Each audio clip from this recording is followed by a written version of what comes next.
My name's Aaron, I'm 29, and I'm the one everyone in my family used to call the reliable one. You know the type, the guy who always shows up, picks up the slack, covers the bill when someone forgets their wallet, and fixes the messes no one else wants to touch. For a long time, I wore that label like a badge of honor. I thought being dependable was a good thing. But somewhere along the way, that reliability turned into expectation, then obligation, then something uglier. It became a leash. It all came to a head on my birthday last year, my 29th. Nothing big, just a casual family dinner at my parents' house. Mom made her usual lasagna, my sister brought her two kids and pretended they didn't exist while they ran wild, and my brother, Nate, rolled in late with the usual air of smugness and a bottle of wine he probably took from a client. Classic Nate move. He's 4 years younger than me and somehow still treated like the golden child despite holding a revolving door of jobs and a bank account that never had more than 3 digits. Meanwhile, I had a stable job in IT, owned my condo, paid off my car, and here's the kicker, was covering most of my parents' bills quietly for the past 3 years.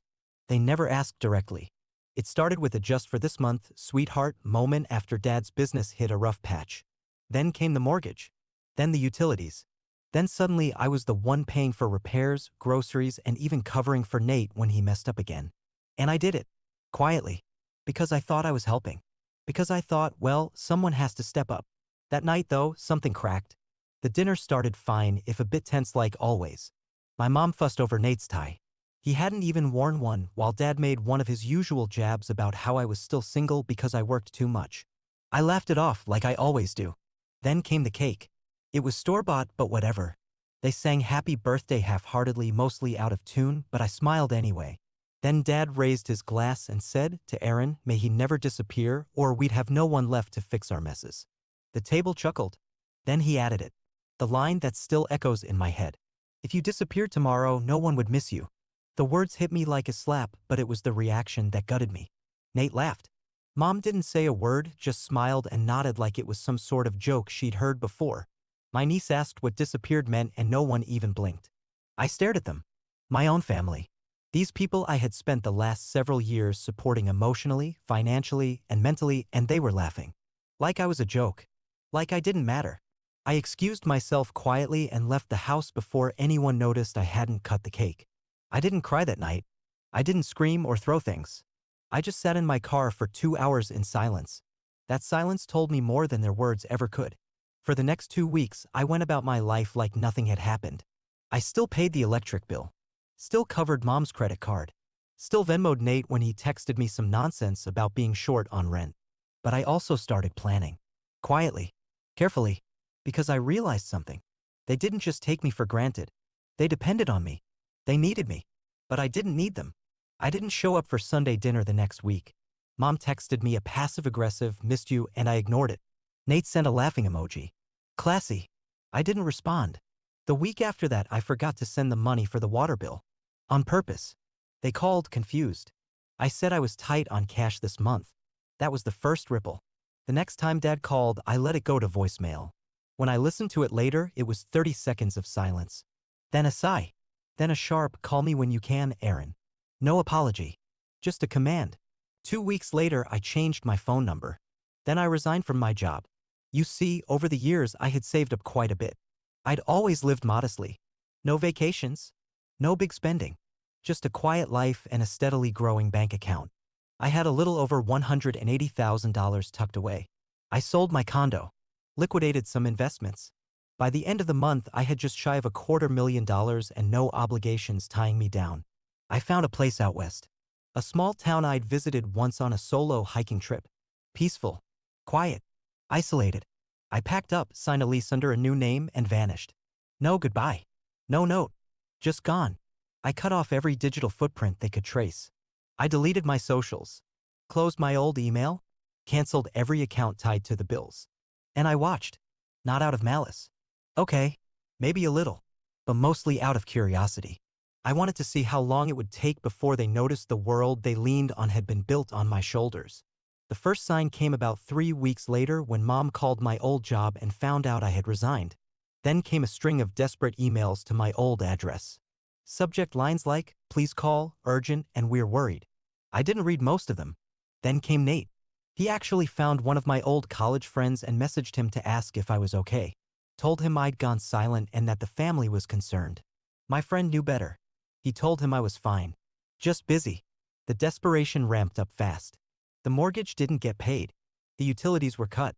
Dad's pride wouldn't let him admit anything to the extended family. So they just told everyone I was traveling for work. In reality, they were drowning. Nate had no money to cover their losses. Mom's credit card started bouncing. Dad had a minor health scare and they couldn't afford the medical bills. For the first time, they had to ask for help. From the very relatives they'd spent years quietly judging. And I spent my mornings sipping coffee on a porch that overlooked mountains. I went on long walks. I read books. I breathed for the first time in a decade. But that peace wouldn't last forever. Because about a month later, something happened. Something that pulled me right back into their orbit whether I wanted it or not. It started with a knock on my new door. And standing there was someone I never expected to see.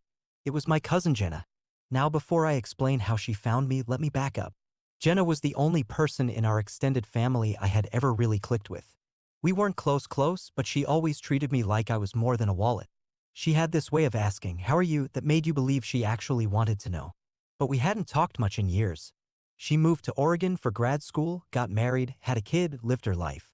So when she showed up on my doorstep in the middle of nowhere, I didn't know whether to be alarmed or weirdly touched. She looked exhausted. Not physically.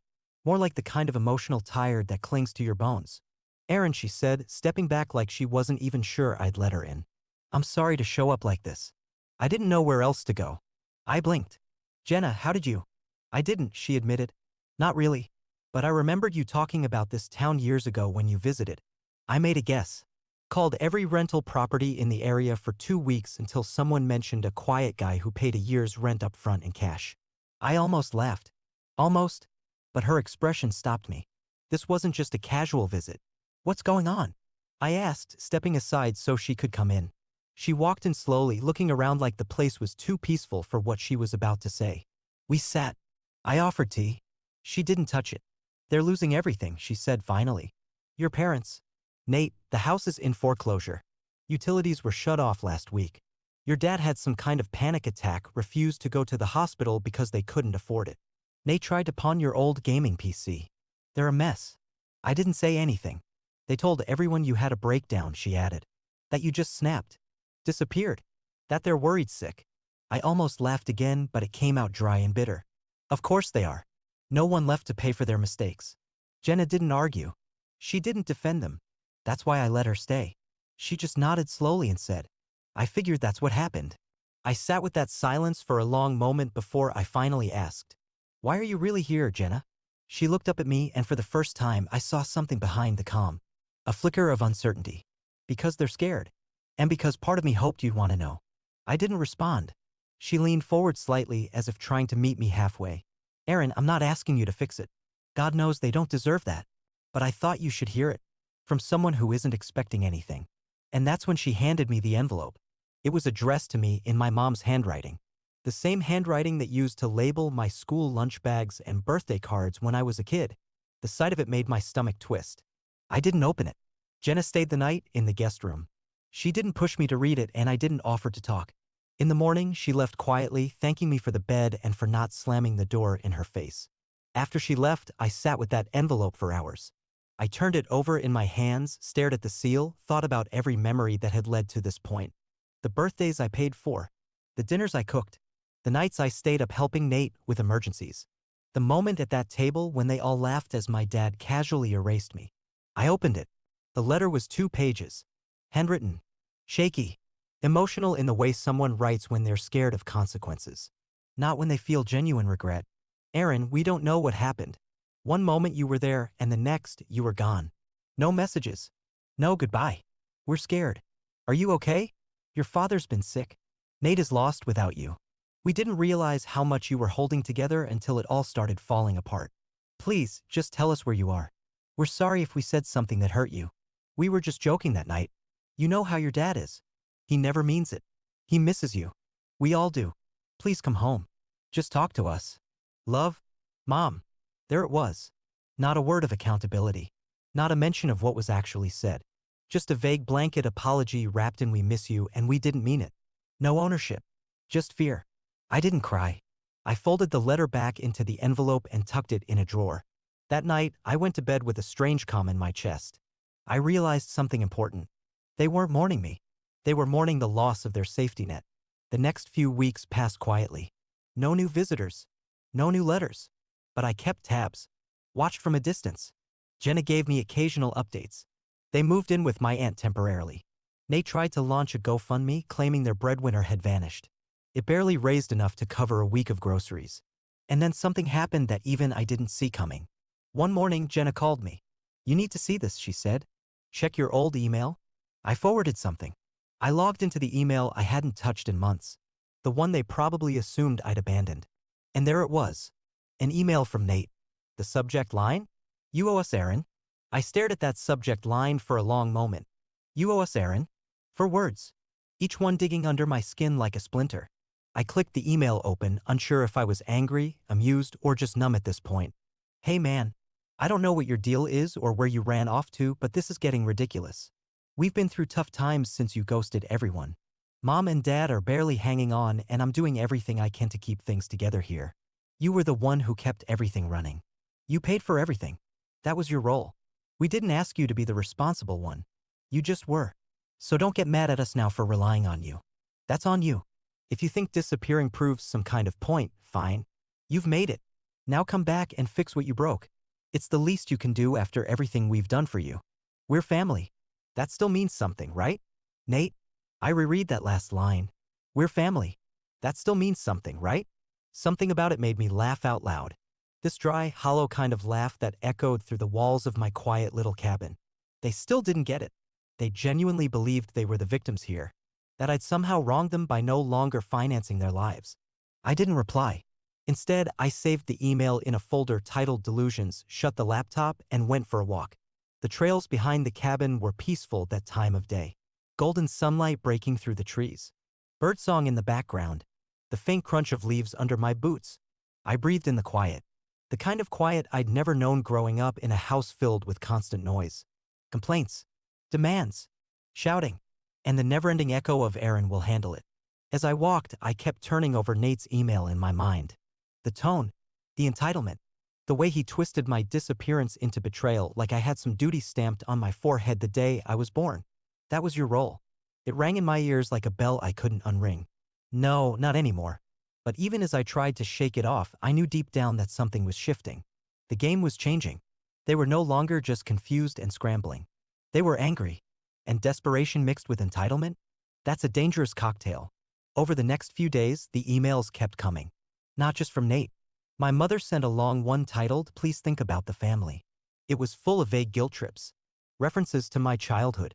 Lines like, "Remember how we always supported your science fairs. And this family's been through enough already." I didn't delete it. I archived it with the others.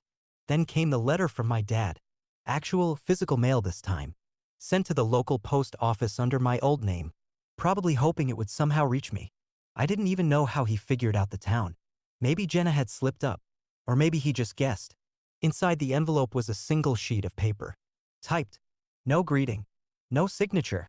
"You're punishing us. I get it. But you're punishing your mother most of all. She doesn't deserve this." I didn't mean what I said that night. I thought it was funny. You used to have a sense of humor. You're being dramatic. We need help. Either you're part of this family or you're not.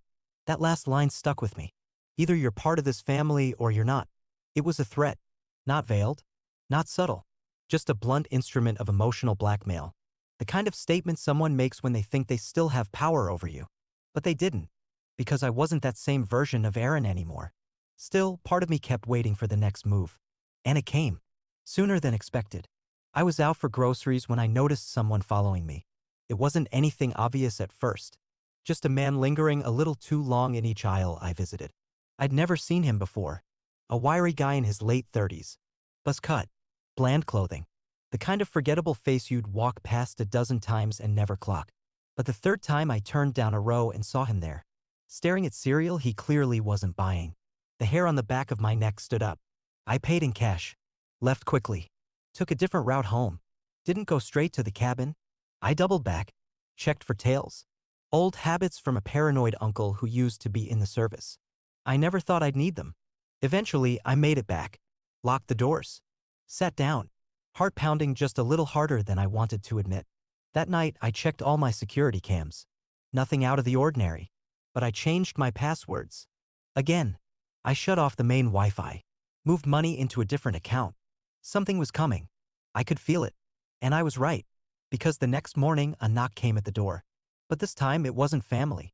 It was a man in a gray suit. And he was holding paperwork.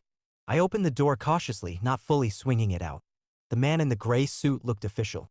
In the way people do when they want to be taken seriously more than they want to be understood. Mid-40s. Sharp eyes. Holding a leather folder in one hand and a business card in the other.